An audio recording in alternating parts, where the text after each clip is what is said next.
face à face entre le président du Faso et les organisations de la société civile. Les représentants d'une quarantaine d'OSC ont échangé avec le chef de l'État sur des questions relatives à l'impunité, aux crimes économiques et de sang et sur le statut à donner à l'ancien président Blaise Compaoré.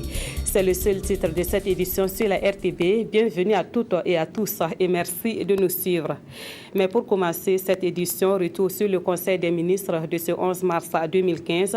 À ce Conseil, de nouvelles mesures ont été annoncées pour l'organisation des concours directs et professionnels de la fonction publique. Dans le secteur de la santé, le Conseil a examiné un dossier relatif à la stratégie de transfusion sanguine et aux actions à mener pour répondre aux préoccupations des populations. Plus de précisions avec Eleonore Ouedraogo Yerbanga. Le Conseil des ministres de ce jour s'est penché sur deux questions liées à la santé. La stratégie nationale de transfusion sanguine et les actions concrètes dans le domaine de la santé en réponse aux préoccupations des populations. Pour ces deux sujets, il s'agit de travailler à améliorer l'accès aux soins sanitaires à travers l'augmentation des infrastructures, la réduction des coûts des services de santé et la mise à disposition de banques de sang dans toutes les régions. Nous avons proposé un document et bien voulu élaborer un document que nous avons soumis à la très haute appréciation du Conseil des ministres à ce jour. Et ce document va permettre de renforcer tout le dispositif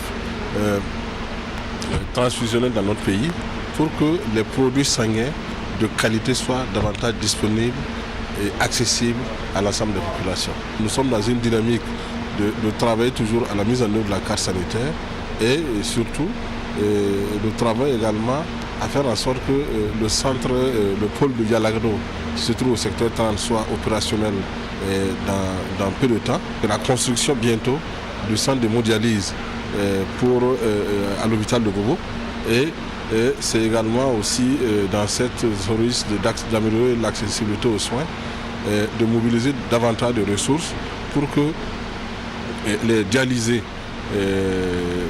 patients dialysés puissent bénéficier encore davantage, plus d'attention et que la contribution qu'on leur demande puisse encore être réduite sinon qu'annulée afin qu'ils puissent encore contribuer aux actions de développement. L'autre aspect, c'est la question liée aussi à l'amélioration de l'accès à des médicaments de qualité et à moindre coût. Le ministre de la fonction publique, du travail et de la sécurité sociale a quant à lui fait le bilan de l'organisation des concours de la fonction publique, session 2014. Il a reçu l'autorisation de recruter sur concours pour l'année 2015. Les concours professionnels seront donc ouverts au cours de ce mois. Les résultats sont attendus au mois de mai, suivi de l'ouverture des concours directs. Quant à l'harmonisation de la durée de la formation dans les différentes écoles, le processus suit son cours, mais son effectivité ne sera pas pour cette année, malgré la relecture du décret portant modalité d'organisation des examens professionnels et des concours. La relecture de ce décret-là tient compte des lacunes qui ont été observées durant l'organisation des concours au cours de l'année 2014. Donc il s'agit de tirer les enseignements de l'organisation des concours au courant de l'année 2014 et d'améliorer donc le dispositif organisationnel pour qu'il y ait plus de transparence et plus d'équité dans ces concours-là. Au niveau des examens des établissements professionnels, le travail se fait pour que tout soit mis en œuvre à partir de cette année. Mais c'est purement indicatif parce que c'est un travail qui prend beaucoup de temps pour la mise à jour des curricula au niveau des écoles professionnelles. Pour s'adapter, il faut un peu de temps. Le Conseil a aussi adopté un décret portant création d'une commission consultative relative aux normes internationales du travail. Il va s'agir pour la commission de trouver dans quelle mesure le gouvernement peut appliquer les conventions signées par le Burkina Faso, notamment avec l'Organisation internationale du travail.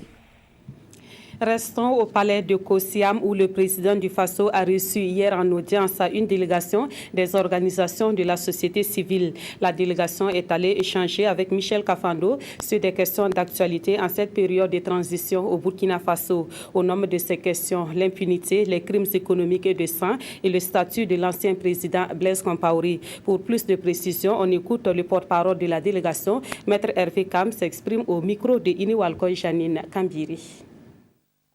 Nous avons été reçus par le président du Faso, c'était pour échanger sur les questions donc, de la transition, notamment depuis les événements de ce début d'année. Donc c'était pour nous l'occasion de faire le point des questions essentielles qui émaillent la bonne marche de la transition. Donc il s'agit essentiellement de la question de la démilitarisation de la politique. Il s'agit de la question des crimes politiques qui ont été commis dans ce pays et qui ont amené le pays là où nous sommes. La question des crimes économiques et des crimes de sang qui existent depuis longtemps et qui restent impunis. La question de l'hommage aux martyrs et aussi de la justice pour les martyrs. Nous avons aussi échangé sur la question de la clarification du statut de l'ancien président Blaise Compaoré en Côte d'Ivoire. Et enfin, sur donc, la question de la sécurité et des menaces qui pèsent donc, sur les leaders politiques et donc les militants et les leaders de la société civile. Donc c'est l'ensemble des questions qui ont été longuement abordées avec le chef de l'État et sur lesquelles nous reviendrons sans doute avec la presse au cours d'une conférence de presse qui va se tenir très rapidement, probablement le jeudi prochain. Audience également au Conseil national de la transition. Le président du CNT a accordé une audience à une délégation du Cercle d'études, de recherche et de formation islamique CERFI. Les membres de cette délégation sont allés encourager Chérif Sy dans ses fonctions. On écoute le chef de la délégation s'exprimer à l'issue de cette audience. Il est au micro de Rufin Bationo. Nous venons pour une visite de courtoisie à son Excellence, le président donc, du Conseil national de transition.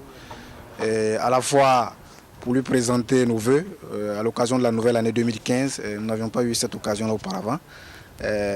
Également, au regard donc des importantes missions qui sont les siennes, ce sont nos prières, nos invocations pour qu'il puisse atteindre les résultats escomptés par la nation.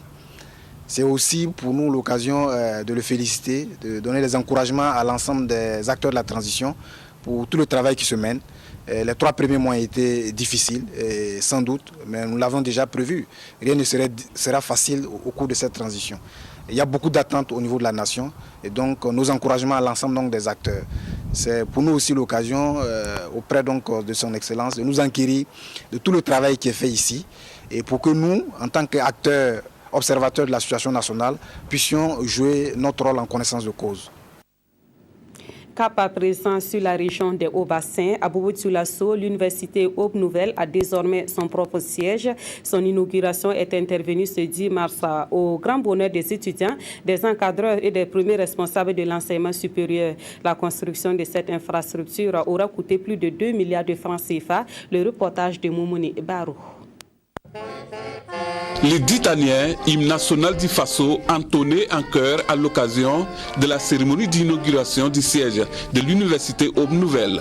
Il y a seulement quelques mois, ce lieu n'était qu'un vaste chantier, mais aujourd'hui, il présente un autre visage.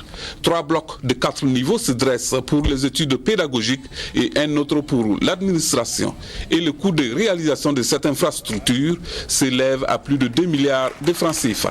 Un joyau, un niveau de cette envergure a nécessité beaucoup d'insomnie pour le suivi des travaux. Et quand on arrive à la fin, où tout s'est bien passé, il n'y a pas eu d'accident surtout, on est fiers. Mon souci, c'était vraiment d'approcher l'offre de formation dans les conditions semblables à celles du Nord, dans la région de l'Ouest. Et pour cela, il fallait des infrastructures de cette dimension. Et notre ambition, que ce campus-là soit vraiment une référence au point de devenu régional. Un invité de marque au cours de l'inauguration de ce complexe, l'ambassadeur des États-Unis au Burkina Faso. Il dit être venu pour marquer d'une pierre blanche les relations de partenariat entre son pays et les différents acteurs du développement du Burkina Faso. Et comme souvenir, une des salles porte d'ailleurs le nom de l'ambassadeur. Je suis très content de voir que le président fondateur a investi toute son énergie, quelquefois tout son argent, pour construire un joyau que nous voyons derrière nous. Très touché qu'ils aient choisi mon nom, ma modeste personne, pour être le parrain de cette cérémonie. Le Premier ministre, représenté ici par le ministre des Enseignements secondaires et supérieurs, salue l'abnégation et le courage du président directeur fondateur pour la réalisation d'une telle infrastructure de qualité. C'est un cadre excellent pour de bonnes études. Donc nous lui transmettons tous nos encouragements et nous demandons aussi aux utilisateurs, aux étudiants et aux étudiantes d'en prendre grand soin et puis aux enseignants de dispenser vraiment leur savoir au plan du contenu, au plan de la pédagogie. Un autre complexe en vue, mais cette fois-ci la cité universitaire. La pose de la première pierre de cette cité a eu lieu.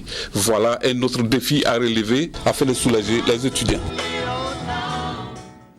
À Ouagadougou, l'Agence pour la promotion de la petite et moyenne entreprise a procédé au lancement d'un nouveau projet. Il s'agit d'un projet pour améliorer la performance des exploitations agricoles. Ce projet, qui est à sa deuxième phase, va concerner 240 petits producteurs et promoteurs d'entreprises. Plus de précisions avec Maïmouna Gira et Yolande Lompou. C'est parti pour la deuxième phase du programme de valorisation des compétences des entreprises et exploitations agricoles. Dans les 3 prochaines années, le projet devrait contribuer à améliorer l'efficacité et la performance des entreprises et exploitations agricoles. Le programme de valorisation de compétences qui a eu des acquis dans sa phase précédente, qui part de l'individu, qui sonde le potentiel de l'individu et en faire quelqu'un de très compétent dans ce qu'il sait faire le mieux. Nous avons essayé d'adapter ça à notre façon d'accompagner les producteurs là et les entreprises peut être effectivement la solution idoine quand on a des entreprises pérennes, quand on a des producteurs compétents et qui peuvent agir au niveau local. Initié par l'Agence pour la promotion de la petite et moyenne entreprise, agriculture et artisanat, le projet envisage de toucher 8 filières agroalimentaires et sera expérimenté dans 8 localités du Burkina Faso. Le coût global du programme s'élève à 83 millions de francs CFA. La coopération suisse à travers l'ONG Eau Vive va contribuer à hauteur de 77 millions de francs CFA dans l'accomplissement du projet. Les résultats d'un concours architectural ont été présentés ce mercredi à Ouagadougou. À l'initiative de ce concours, le Centre ouest-africain de services scientifiques sur le changement climatique et l'utilisation adaptée des sols. C'est un concours qui avait été lancé en novembre 2014. Le reportage de Iron Ouango avec la voix de Fousseni Kindou. Ségon Guyon est le lauréat du concours architectural de Ouaskal. Il a compéti avec 20 candidats de plusieurs pays du monde. Originaire de France, il a attiré l'attention du jury par l'originalité de son œuvre. L'un des aspects qu'il a montré, c'est que le rayonnement solaire ne vient pas de façon directe sur le revêtement extérieur du bâtiment. On fait en sorte que le soleil ne frappe pas directement sur le mur. C'est un concept qui est extrêmement important. Il nous a présenté par exemple l'aspect donc de la ventilation interne. Comment faire en sorte que l'air puisse circuler, mais sans que cela ne crée des nuisances telles que par exemple la poussière à l'intérieur du bâtiment. Ce projet a eu le soutien financier de plusieurs institutions, dont la Banque allemande de développement, la KfW. Notre ministère de la Recherche scientifique a décidé d'investir et de stimuler la fondation de Ouaskal, donc de soutenir aussi cette organisation régionale avec un montant de 50 millions d'euros. Et évidemment aussi à soutenir la construction maintenant de ce centre de compétences. Le lauréat du concours représenté ici par Claude Guyon a présenté l'œuvre dans tous les contextes géographiques et climatiques. Dans le cadre du projet, on a essayé de faire une architecture relativement simple avec des connaissances qui soient basées sur les connaissances locales, avec une grande pérennité du bâtiment. Et le point essentiel, c'est l'aspect climatique, avec une gestion très forte de ce point-là par des solutions passives, des grands débords de toit, des brise-soleil horizontaux, adaptés vraiment au mieux les besoins de Ouaskal et les besoins des chercheurs. Ce projet sera réalisé sur l'avenue Charles de Gaulle, à quelques mètres de l'université d'Ouagadougou. Cela permettra aux étudiants de pouvoir profiter des salles et laboratoires de recherche. Ouaskal se veut aussi une plateforme de renforcement des formations sur les changements climatiques, les capacités et l'éducation. C'est la fin de ce journal. Merci de l'avoir suivi. Passez une excellente suite de programmes sur la RTB et à demain.